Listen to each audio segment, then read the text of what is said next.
Juan capítulo 1, verso 29. Saludos pues para todos, en nombre del Señor. Hermano Diego Betancourt, luego por allá atrásito, que bendiga. Creo que por aquí hay familia, el hermano Yepes. ¿Familia?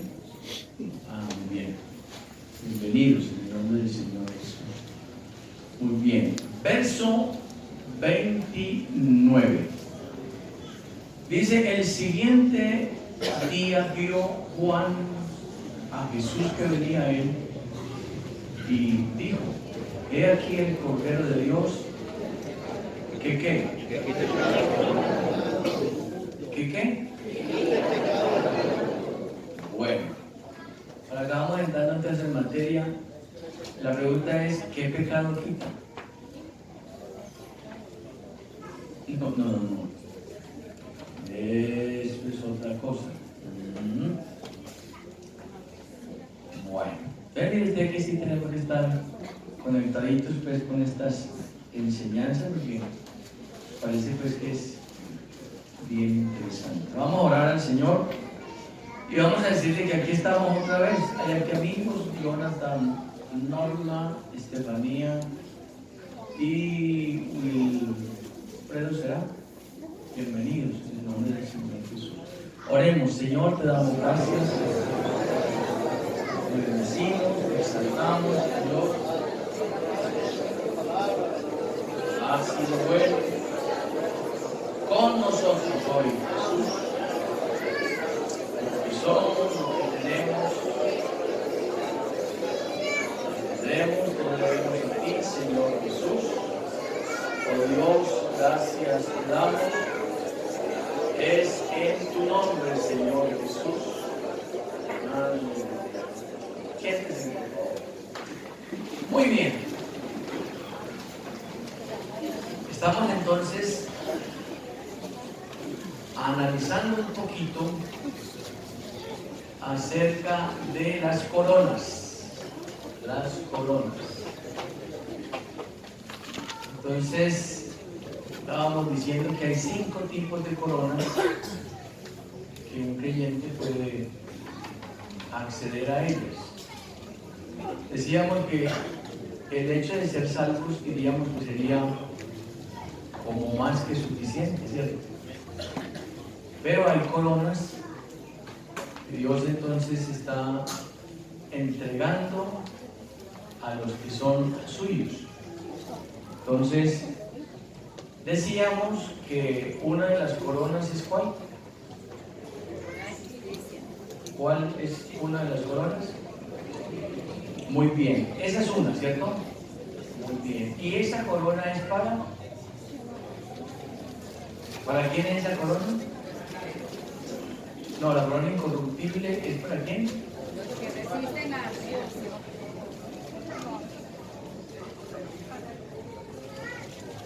Bueno, vamos a volver a repasar. Entonces esa corona incorruptible es para los que saben enfrentar las tentaciones, obtienen dominio sobre el mismo hombre o la naturaleza caída. Entonces estamos hablando de esa corona incorruptible. Hay otra corona que es una corona de gozo, que es para el que gana almas. La corona de vida para los que resisten. ¿La tentación se resiste o se resiste la prueba? Bueno. Recuerden entonces que vamos a ir, bueno, aunque es otro espacio, pero es bueno que usted no mezcle los términos. Una cosa es la prueba, y la prueba tiene un tipo especial de personas a quien le viene. Otra cosa es el castigo, otra cosa es la maldición, otra cosa es la reprensión, ¿sí? Entonces uno tiene que ubicar cada cosa en su lugar para que en el momento en que usted esté orando, ore correctamente. La tentación, ese es otro escenario que venimos hablando. Entonces dijimos que la corona de incorruptible es para los que tienen dominio sobre el viejo hombre. Ya llevamos ahí varias dominicales y seguimos entonces. Vimos el domingo pasado un poquitico el texto de Génesis 3, 4 y 5, donde vimos qué ojos eran los que iban a ser abiertos. A propósito, ¿qué ojos los que fueron abiertos? Ahí volvámonos a Génesis 3, 4 y 5. Vimos el domingo todo este texto. Entonces la serpiente dijo a la mujer: no moriréis. Verso 5: sino que sabe Dios que el día que comáis de él serán abiertos vuestros ojos y seréis como Dios, sabiendo el bien y el mal. Entonces, déjame ver dónde estabas. Entonces dijimos que esos ojos que fueron abiertos hacía referencia ¿a qué? A la experiencia de conocer el mal. A ver, dijimos que Dios creó a Adán con el conocimiento del bien, pero del mal no.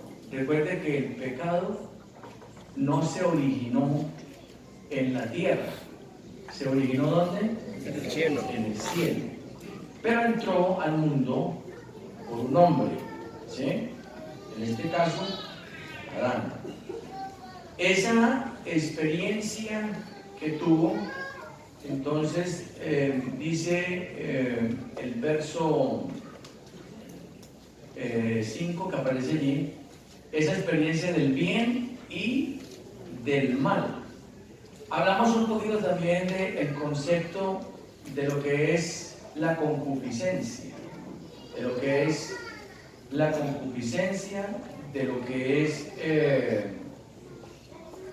que es también la laxivia y el concepto de lo que es la codicia. Vamos al domingo. ¿Qué es lo que es la codicia, para eso? No apunto. Deseo por lo que no conviene. Sí. ¿Qué es lo que es la codicia?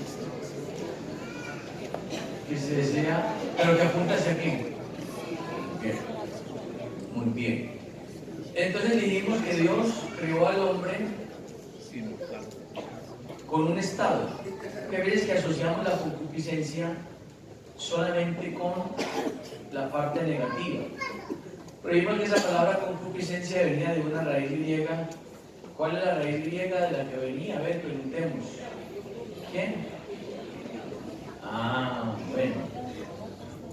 Hombre, siempre hay alumnos muy atentos. ¿Quién dijo primero? Vanessa.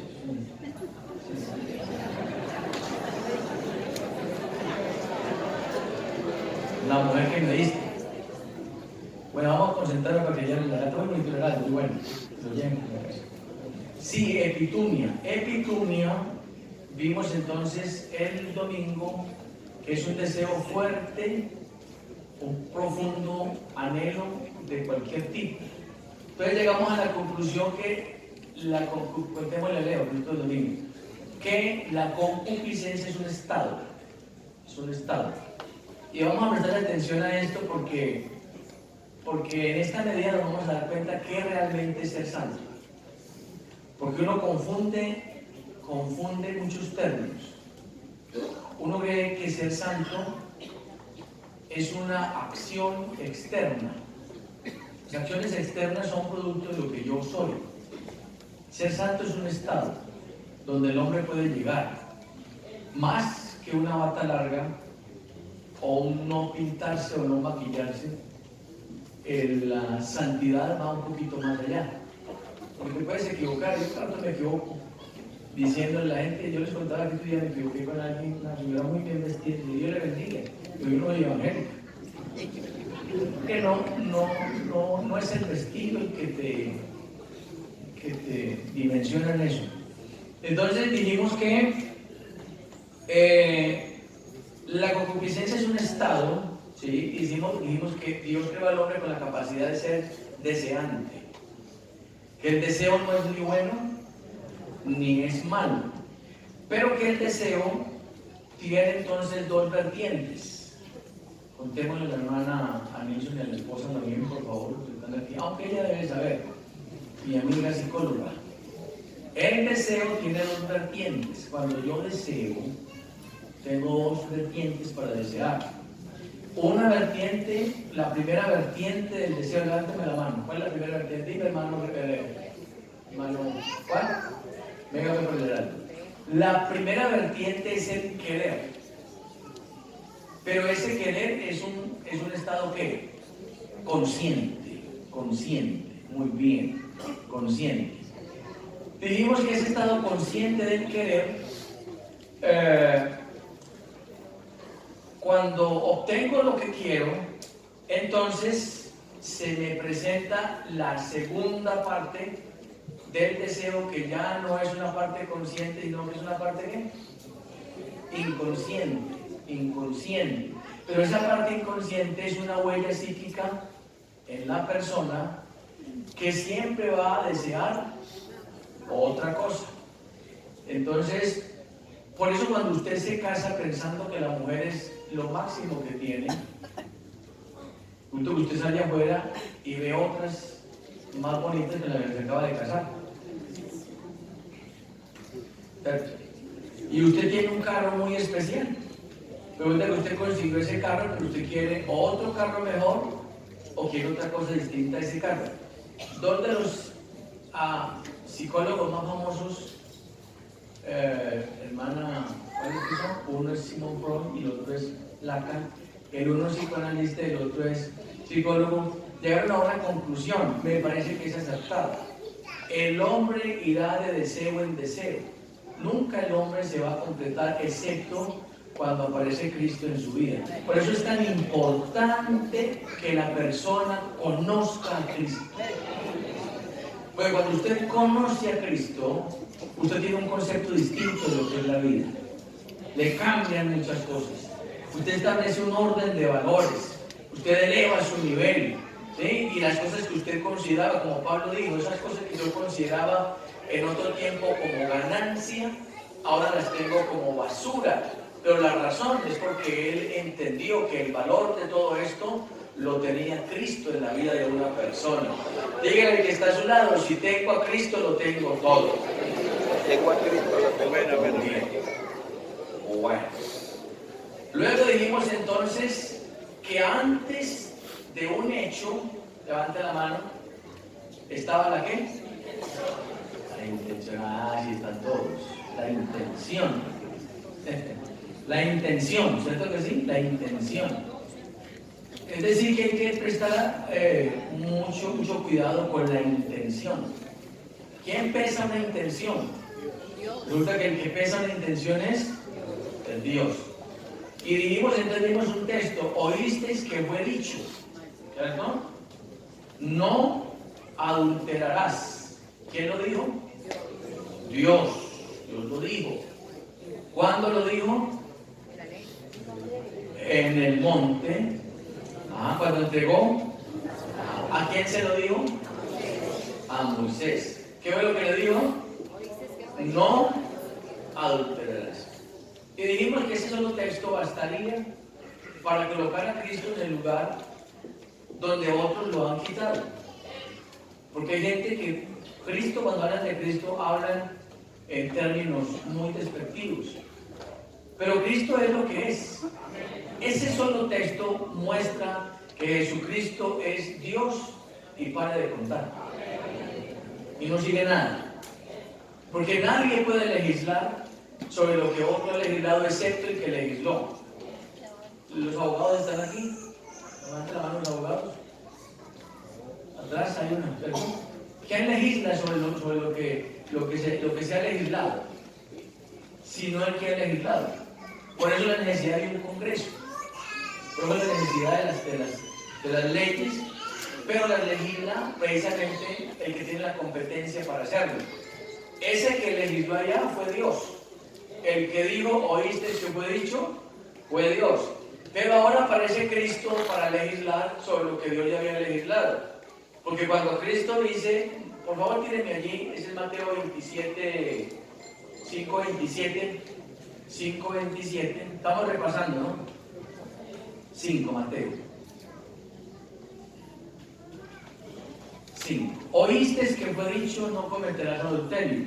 Verso 28. Dice, pero yo digo que cualquiera que mira a una mujer ya adulteró con ella en su corazón. Bueno, ojo pues con las lecturas. Cualquiera que ¿qué? Quiere decir que el mirar es normal. Miren acá. Vengo de abajo hacia arriba para enseñarles cómo enfrentamos una tentación y cómo podemos enfrentar. Es decir, que a nosotros nos toca que aprender a manejar lo más complicado que hay para manejar en el ser humano, que es su mente. Si usted es capaz de manejar esto, pone sus dos pies en el cielo. ¿Sí? ¿Y se lo está grabando ya, cierto? Pone sus dos pies en el cielo. Entonces, con razón la Biblia dice, sobre toda cosa guardada. Hay cosas para guardar, pero sobre toda cosa guardada, guarda, porque de Él, y lo veremos paso a paso, mana. Entonces el texto dice, pero yo os digo, ese pero yo os digo es ¿quién? Jesús, que va a legislar sobre lo que ya Dios legisló. O Cristo es un atrevido en el texto, o Cristo es Dios.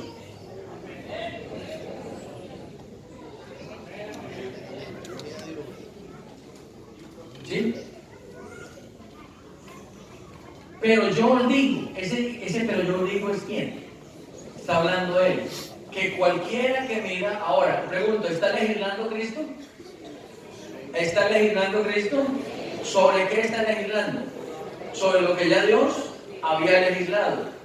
Pregunto, ¿es posible que eso se haga? Sí, si Cristo es Dios.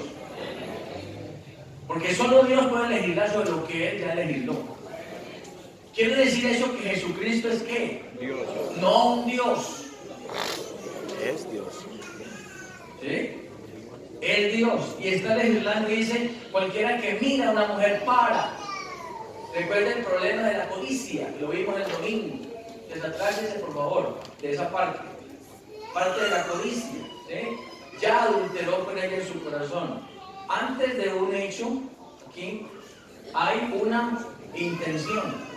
Por eso hay un texto que dice, cualquiera que mira a una mujer para albergar en su corazón aquí pensamientos lascivos, ya adulteró con ella en su corazón. Por eso tengo que aprender a manejar esto. Porque yo aquí puedo matar, aquí puedo adulterar, aquí puedo fornicar, aquí puedo hacer muchas cosas aquí. Y esto no me lo ve nadie, excepto Dios.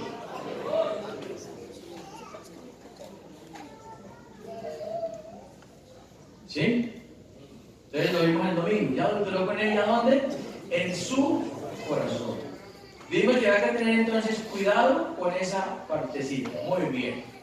Y ahora sí entramos con el tema de esta noche. Dijimos entonces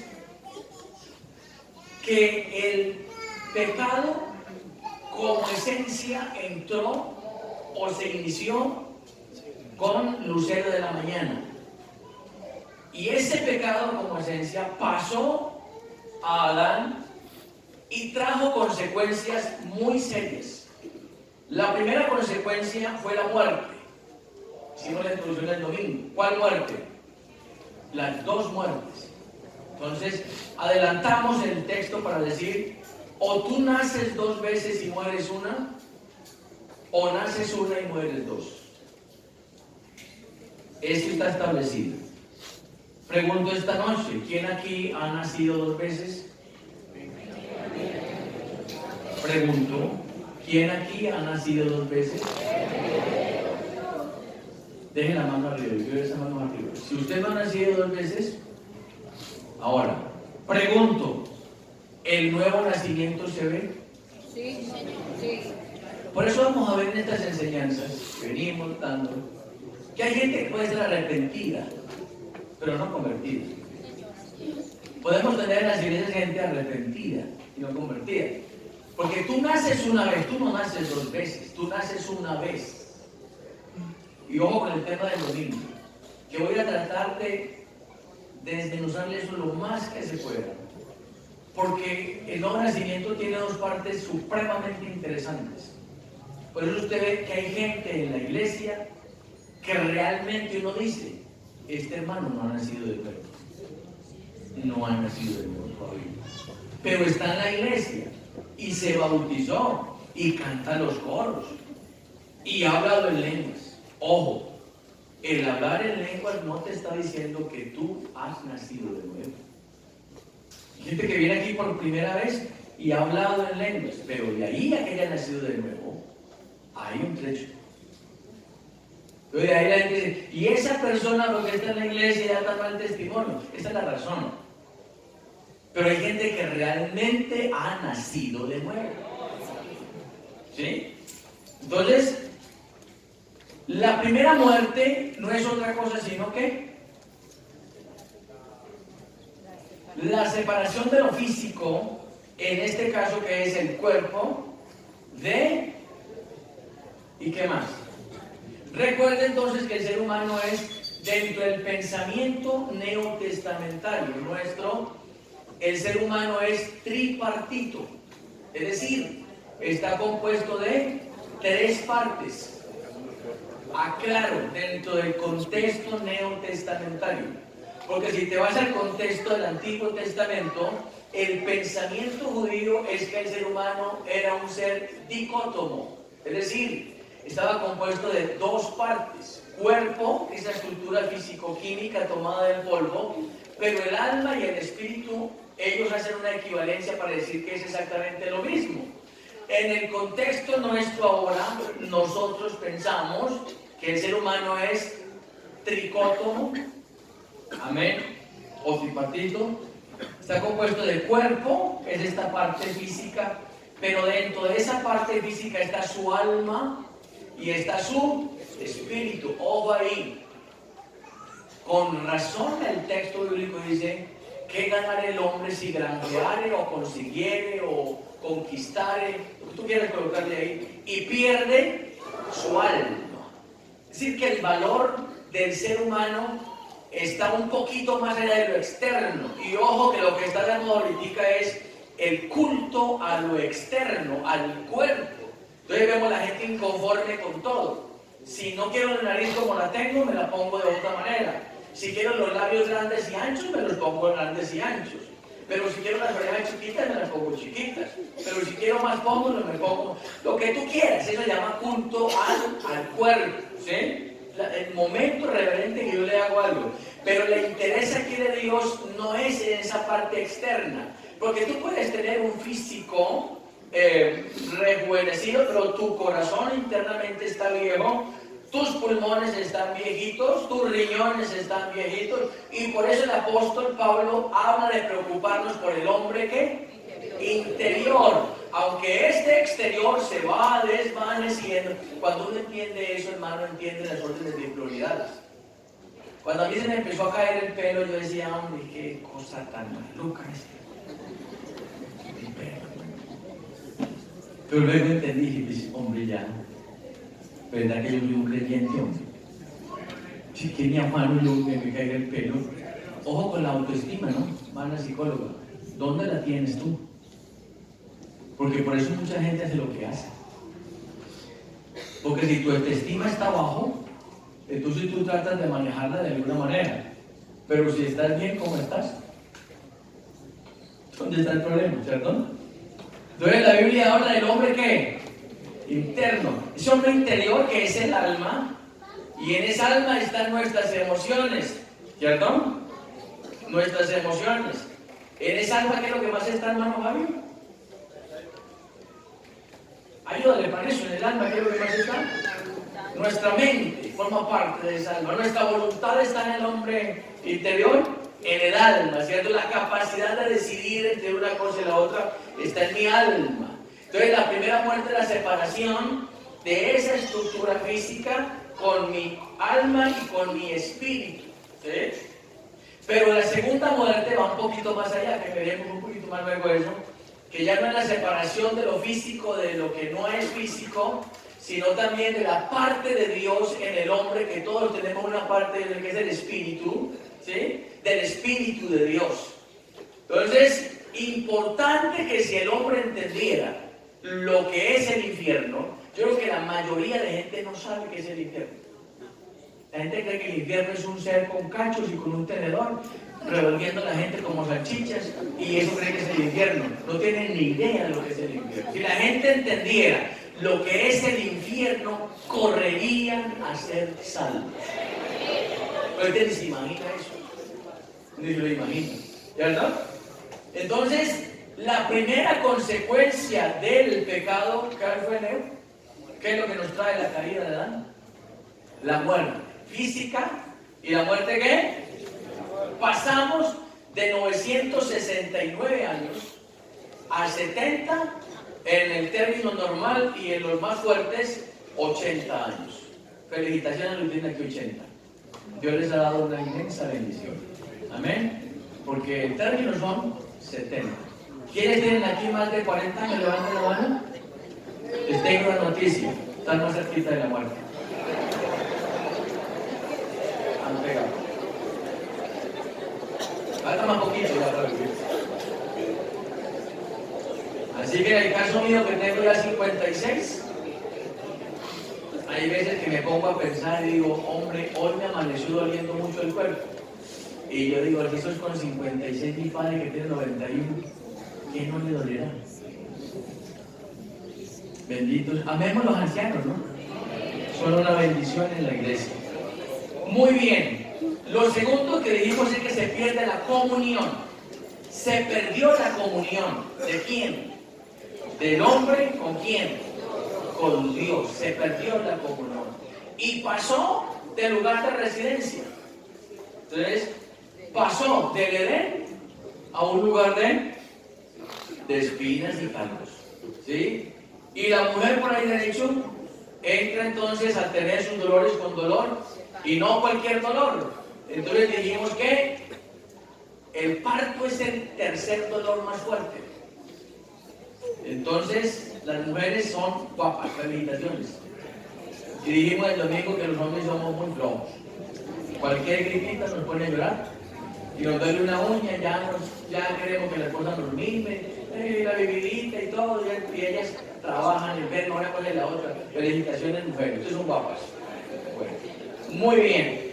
Lo tercero que vimos es la afectación de la creación, porque la creación se afectó también, lo vimos, ¿cierto?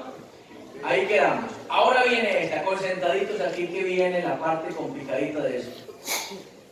Se introduce entonces en el mundo una cosa que se llama naturaleza caída. Y ojo aquí, acabamos de terminar una reunión de pastores hablando de la amartiología, que es la doctrina del pecado, ¿sí? Y es importantísimo que nosotros tengamos, tanto como pastores, como ustedes como creyentes, qué cosa es la naturaleza caída. Porque la Biblia habla de la naturaleza caída, o de la carne, o del viejo hombre. ¿Qué es eso? Entonces, la primera cosa que queremos decir es que la naturaleza caída es un estado con el cual el hombre nace, ojo aquí, nace con una inclinación a lo malo. Después de que Adán cae, los seres humanos nacemos con una inclinación a lo malo. Y ojo, el pecado no es hereditario.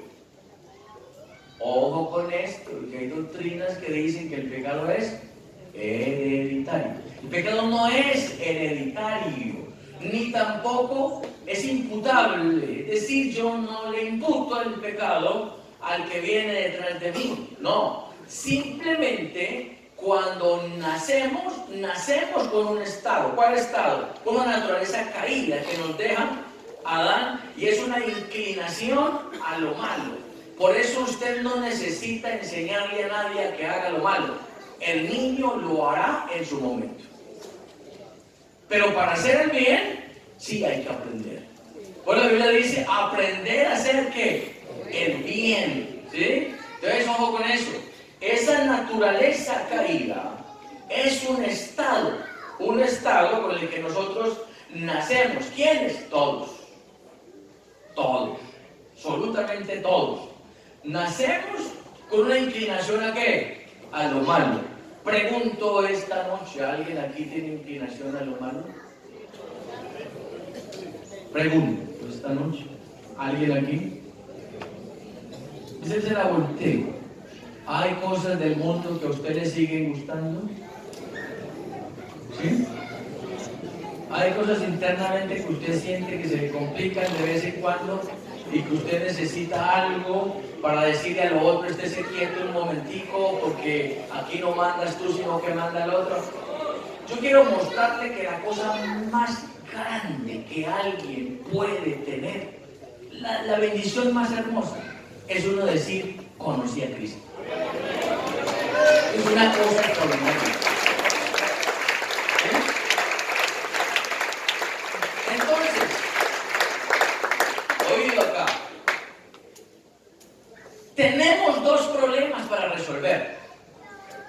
El primero es cómo resolver el pecado como esencia. ¿Sí? Y el segundo, cómo resolver la práctica del pecado. Porque una cosa es el pecado como esencia, ¿sí? Generado desde Lucero, y otra cosa es la práctica del pecado.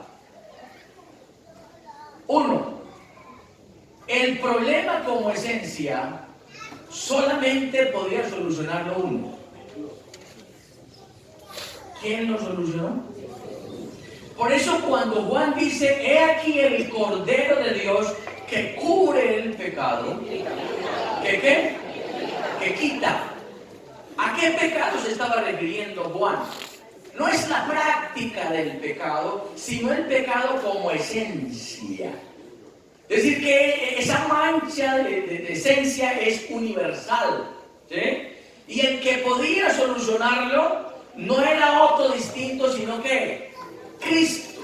¿Por qué? Porque en el Antiguo Testamento se utilizaban sacrificios que cubrían el pecado del pueblo, ¿sí?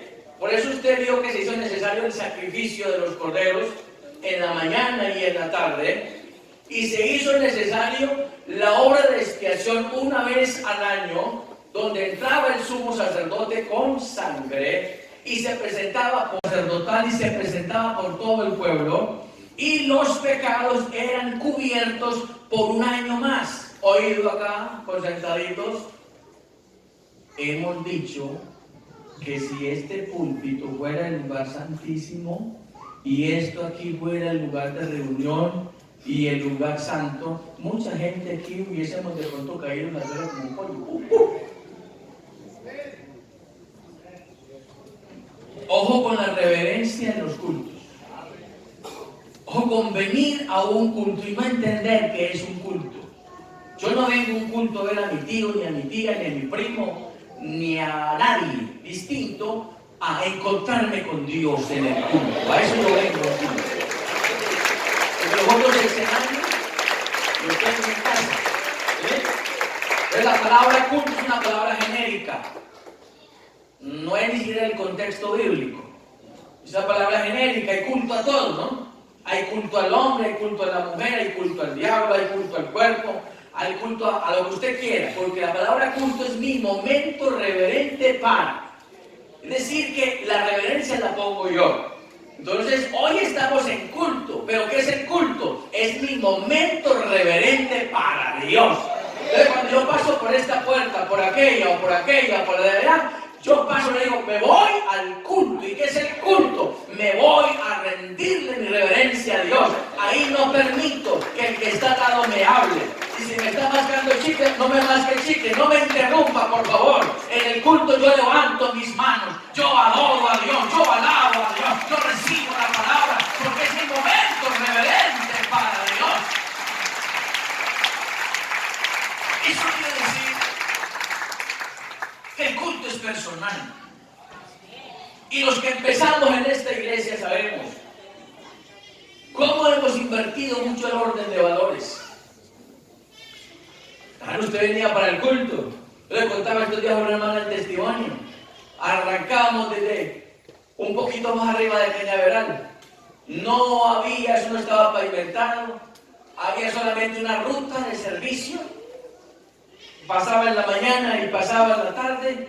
El último era como a las 3:30 o 4. Si usted lo dejaba, había que arrancar por todos los cafetales. No existían los 2500, no existía nada de lo que usted para allá. Ni monte, nada de eso.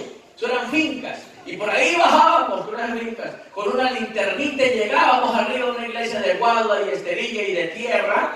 Y llegábamos y nos tirábamos ahí. Ahí no había problema si estoy estrenando. Eso no era importante. Lo importante era el culto esa noche. Ahí en ese terreno nos tirábamos y no había organeta, no había ni guitarra eléctrica, no había batería. Nuestros instrumentos eran tapas de las ollas con las que tocábamos. La carrasca eran chirillas. Eran cosas elementales, pero algo extraordinario pasaba, porque había una iglesia concentrada en una adoración exclusiva para Dios. Se necesita en este tiempo, ojo aquí, la abundancia nos está matando. Hoy tenemos muy buenas organetas, muy buenas guitarras, muy buenas baterías, muy buenos equipos. Necesitamos la unción de Dios en nuestros cultos, intimar con Dios en cada culto. Eso no se puede olvidar.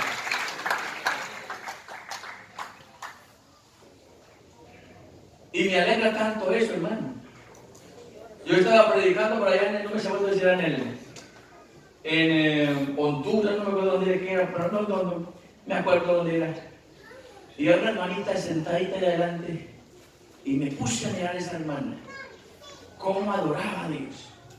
Yo adoraba a Dios con todo. Y en medio de la predicación dije, no sé si decir esto que voy a... Y se para esa negrita, ¡ay, dígalo, pastor! Y la gente la miraba. Hermano, hay gente que viene al culto a adorar con el alma. Y eso distingue esta iglesia. Esta iglesia es una iglesia que se distingue por eso, porque bate sus manos, abre su boca, glorifica a Dios, danza en el Espíritu, se conecta con Dios, fluye en el Espíritu. Es una iglesia viva que se mueve. Grite gloria a Dios.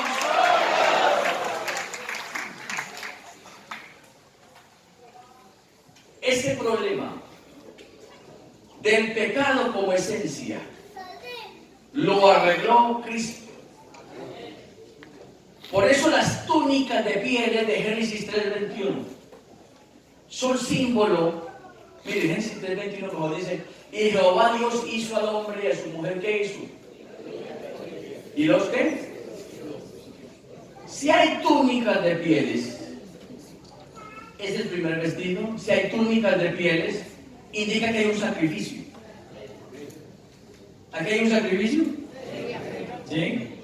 Entonces hay un sacrificio para. ¿Sí? Ojo con tres doctrinas que tendremos que ver y que creo que el consistorio, según les comentaron hoy, a los que vienen a enseñar o vamos a enseñar, nos toca precisar. Una de ellas es la doctrina de la propiciación. Bien interesante. La propiciación es la ofrenda que hizo satisfecha las demandas de la justicia divina. Porque si la paga del pecado es muerte, ¿quién tenía que morir? Usted y yo. Pero no nos tocó. Otro se puso por mí. Sí, la doctrina de la propiciación, la doctrina de la redención. ¿Sí? De lo que éramos esclavos. Y el Señor nos hizo libres.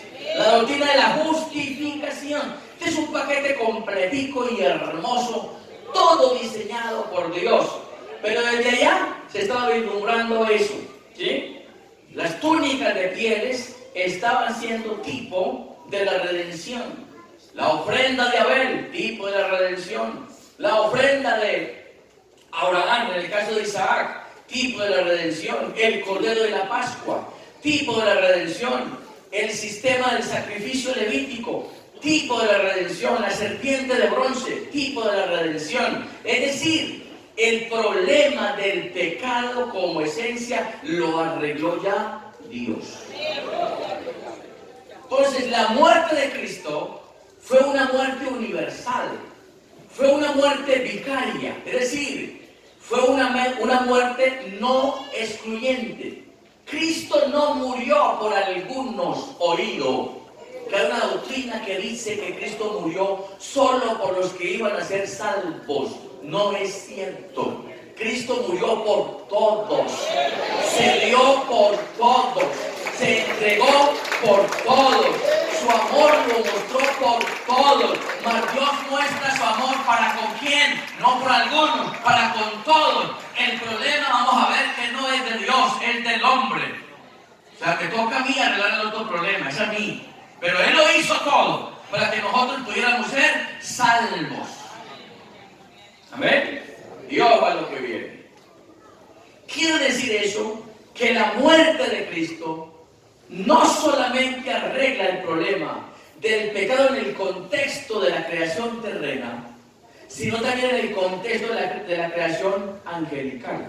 Colosenses 1:20, por favor, dice: y por medio de Él, ¿quién es ese Él? Cristo. Reconciliar, ¿con quién? Consigo todas las cosas. ¿Qué cosas reconcilia? Las que están ¿dónde? La creación estaba manchada. Lo vimos, ¿cierto? La tierra, como las que están ¿dónde?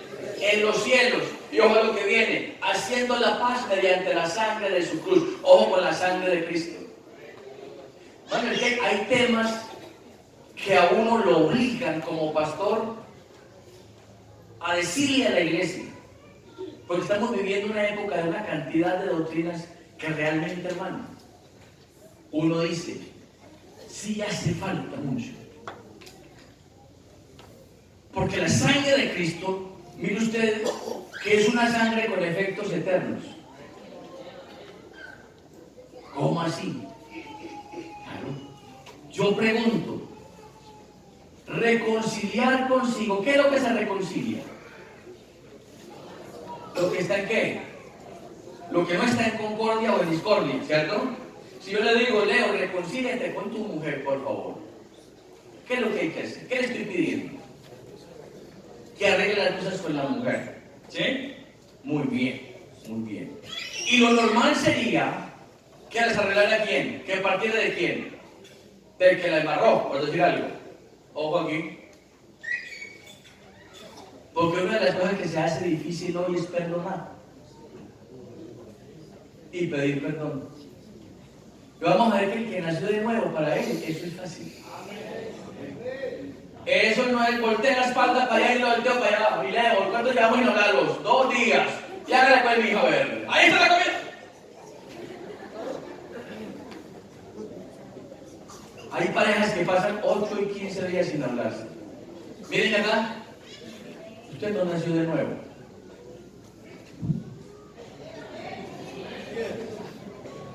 No se ponga el sol. Y menos con el hermano. Así que esa historia de que no me lo trago. O te lo tragas o te lo tragas. Toma agüita, trae golpes aquí y deja que baje.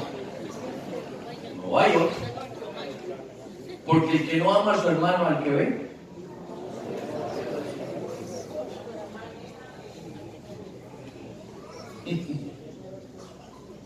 me es fácil amar al que veo. Y no ves que cuando estamos viendo los principios y vamos a mirar, que tú amas a, tú amas a tu esposa y que no. No, claro que la tienes cerquita, ¿cierto? Pero lo que Gabriel dice es cierto. Es que amar al que me hace bien está pilado. Pero el principio del reino es ama a tu enemigo. Ese es otro nivel. Es que me la hice y me la hice. Ama. De aquí es fácil. Pero de aquí hay veces que se complica. Haciendo la paz. Ojo aquí. El que reconcilia es Él. ¿Y qué reconcilió? ¿Cuántas cosas? Todas. ¿Las que estaban dónde? Bueno, entendemos. Y las que están en los cielos. La pregunta es, ¿qué había en el cielo para ser reconciliado?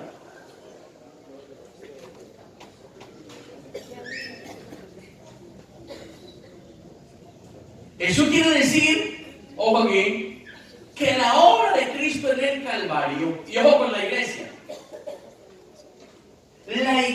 como tal, parte del Calvario, eso es cierto, pero es la iglesia visible.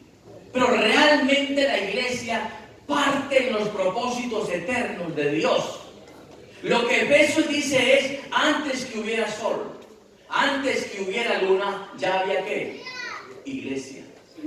A ver, ¿están concentrados o no? Efesios capítulo 1, por favor, tírenme ahí. A ver, ¿están asustados? Dice, Pablo, apóstol de Jesucristo por la voluntad de Dios, verso 2, verso 3, ¿verdad?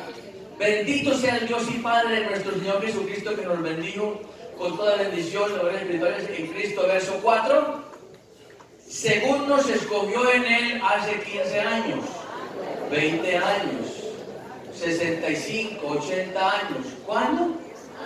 ¿Antes de qué? Antes que hubiese sol y que hubiese luna y que hubiese creación, ya estaba ¿qué? La iglesia como propósito eterno de Dios. Si estaba la iglesia, ojo aquí, tenía que estar también proyectado el sacrificio de quien podía quitar el pecado. Concentrados aquí. Porque no es posible que el Dios que es eterno y que ama con amor eterno, lo de Él sea temporal, porque eso rompería. Si la iglesia está desde allá, el sacrificio que quitaría el problema del pecado también tendría que haberse generado desde allá. Y la pregunta es, ¿se dio? ¿Cómo que no? Sí se dio, claro que sí. Por eso primero de Pedro capítulo 1, verso 19 y verso 20, mire lo que dice. Verso 18, y lo logró ahora. Sabiendo que fuisteis ¿qué? De vuestra vana manera de vivir, la cual recibisteis ¿de qué? No con cosas corruptibles como ¿qué? Verso 19, sino con la sangre preciosa de Cristo, como de un cordero, sin mancha y sin contaminación. Verso 20, ya destinado desde 2000 años atrás. ¿Desde dónde estaba el cordero? ¿Y la iglesia desde dónde? Desde antes de la fundación del mundo, pero manifestado en los posteriores tiempos por amor de vosotros. Tenemos el Dios que es perfecto en todo. Dígale que está a su lado. Mi Dios es perfecto. ¿Se lo digo? Vuelve, dígale, mi Dios es. Eso quiere decir, me disculpo que estoy enfermo de la garganta, eso quiere decir que el problema del pecado, como esencia, lo arregló Cristo en la cruz del Calvario. En otras palabras, ya arregló ese problema. ¿Para qué lo arregló? Lo arregló para nosotros. Amén. Listo, está arreglado. Un sacrificio, una sola vez. ¿Sí? Porque su sangre no era la sangre como la de Abel, ni como la de los machos cabríos. ¿Sí? Su sangre es una sangre incontaminada, inmarcesible, y se da desde allá y se arregla el problema desde allá para nosotros. Ahora me toca a mí arreglar el problema de la práctica del pecado, que esa es otra cosa distinta, y ahí es donde la cosa entra un poquitico a subirse, y lo dejo solamente con Romanos capítulo 6, verso 12 al verso 14, 5 minuticos más. Miren lo que dice: no reine pues ¿quién? Durito. No reine pues ¿qué? Lea que voy a preguntar. No reine pues el pecado, ¿dónde? ¿De modo? ¿En qué? Verso 13. Ni tampoco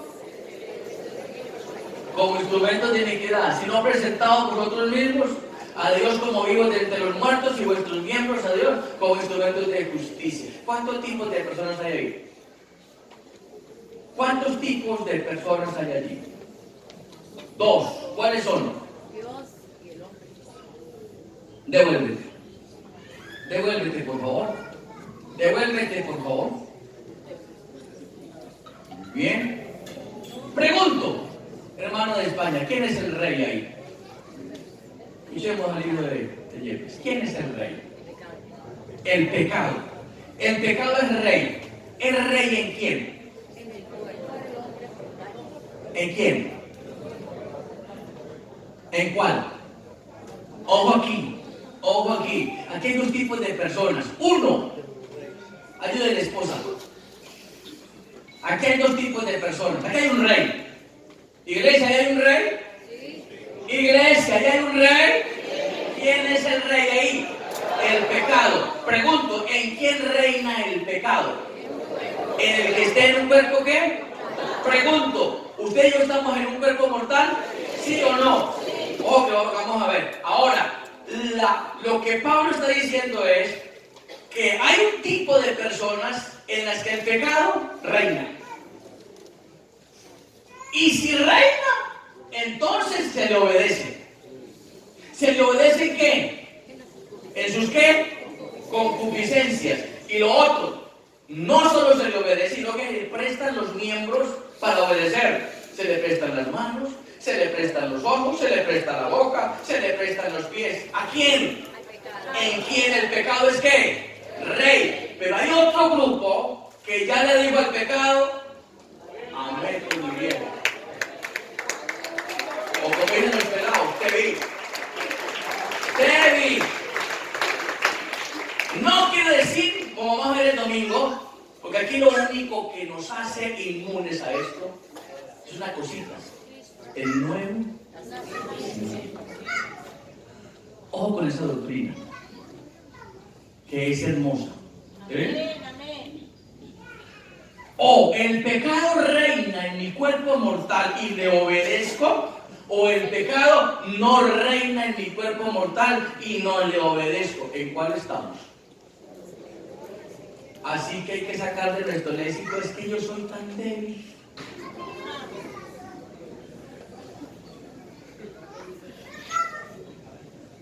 Ay, hermanos. Momentico. ¿Reina o no reina?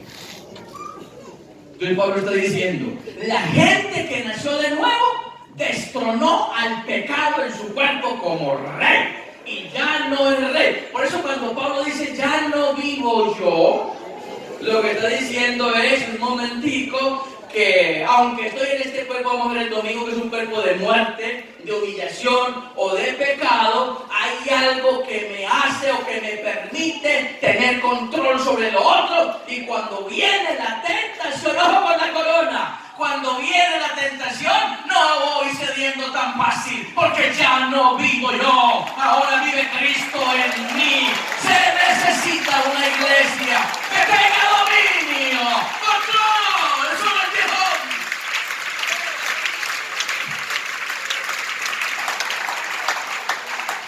Mejor dicho, te la voy a poner facilito, como esto va para afuera.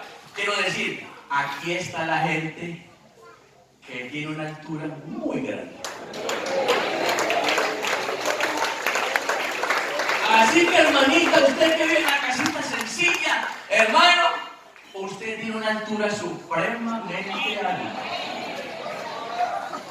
Usted no es como cualquiera, ni vive como cualquiera. Somos diferentes. Pero vamos a ver, luego de todo este proceso, ¿cómo es que uno sabe si para eso nació Leo o no? Ay, para eso. Entonces no es por las gafas, ni por el saco, ni por la corbatita. No, eso se ve. Pero vamos a ver que el que nació de nuevo, se ve. Eso se nota. Le dice al domingo, ¿cómo dices tú que naciste hoy no paga las deudas? ¿Cuándo nació? ¿Cómo dice que naciste y Dios es amor? Porque vamos a ver el proceso, tarea para el domingo, el proceso del nacimiento normal. Le adelanto. En el nuevo nacimiento el hombre no pone nada. Hay una doctrina que dice que sí, no pone nada.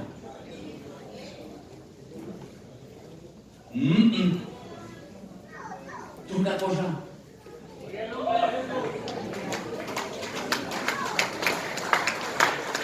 Tampoco sencilla. Sencilla, hermano de España. ¿Son tus hijos? ¿Tus hijos pusieron algo en el nacimiento de ellos? Nada. ¿Quién puso? Diga yo, hermano, ¿yo qué puse, hermano? ¿Yo qué puse? Yo puse el espermatozoide. ¿Y usted qué puso? El óvulo. ¿Y ellos qué pusieron? Por eso Juan dice que es nacido de la carne es. Pero el que es nacido del Espíritu, vamos a ver el domingo que esta es una obra. Por eso yo he dicho, lo que soy, lo que tengo y lo que tendré, todo se lo debo a Él. No hay nada que me haya ganado. Él lo ganó para mí. Lo que hoy soy se lo debo a Él. Y lo que seré se lo debo a Él. Por eso Él se la gloria esta noche. Si usted me entendió este mensaje, por favor, colóquese de pie y grita que viva Cristo.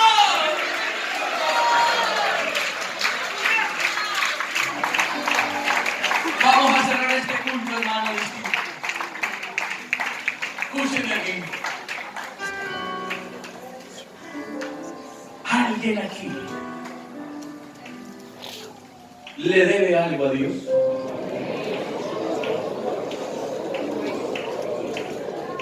Todo. Levanta la mano y que diga, se lo debo, Señor.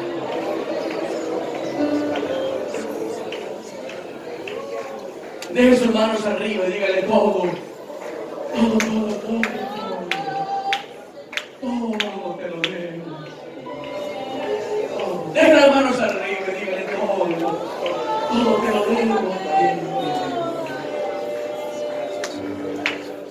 Esta familia tan linda a la que pertenezco hoy, nacida del Espíritu, como en el domingo. Esta familia que es una familia que tiene un Padre, que es Dios, que nos ha engendrado. Aleluya, esto es una familia con altura. Una familia que tiene su nombre escrito en el libro de la vida. Es una familia celestial. Es una familia que ha entendido el nivel que tiene. Es una familia que sabe que Jesucristo es el todo para nosotros. Y que por eso cerramos nuestros cultos aplaudiendo su presencia y diciéndole todo te lo debo a ti, Dios. Denle ese aplauso al Señor.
Para que usted levante sus manos esta noche. Conecte su mente con su boca. Y rechace todo pensamiento que lo distraiga esta noche. Reciba el bautismo del Espíritu Santo si no lo ha recibido. Reciba dones esta noche. Reciba fuerzas esta noche. Llénese de victoria y confianza esta noche para decirle al diablo, todo se lo debo a él. Levante su voz conmigo y dígale, todo se lo debo a él. Todo se lo debo a él. Mi vida, mi sustento, mi fuerza, mi esperanza, todo se lo debo a él. Todo se lo debo a él. Todo se lo debo a él. Mi casa, mi familia, y todas mis canciones, todo se lo debo a él. Escuche esto, por favor. Dios te da y amanece, todo se lo debo a él. Si en mi vivir no existiera él, no sé qué sería de mí. Repita conmigo, porque todo se lo debo a él. Porque todo se lo debo a él. Todo se lo debo a él. Todo se lo debo a él. Mi vida, mi sustento, mi fuerza, mi esperanza, todo se lo debo a él. Todo se lo debo a él. A ver los jóvenes levantando sus manos y cantando. Todo se lo debo a él. Los adultos levantando sus manos, los niños levantando sus manos. Mi familia y todas mis canciones, todo se lo debo a él. Todo se lo debo a él. Ese todo se lo debo a él. Mi vida, mi sustento, mi fuerza, mi esperanza, todo se lo debo a él. Todo se lo debo a él. Todo se lo debo a él.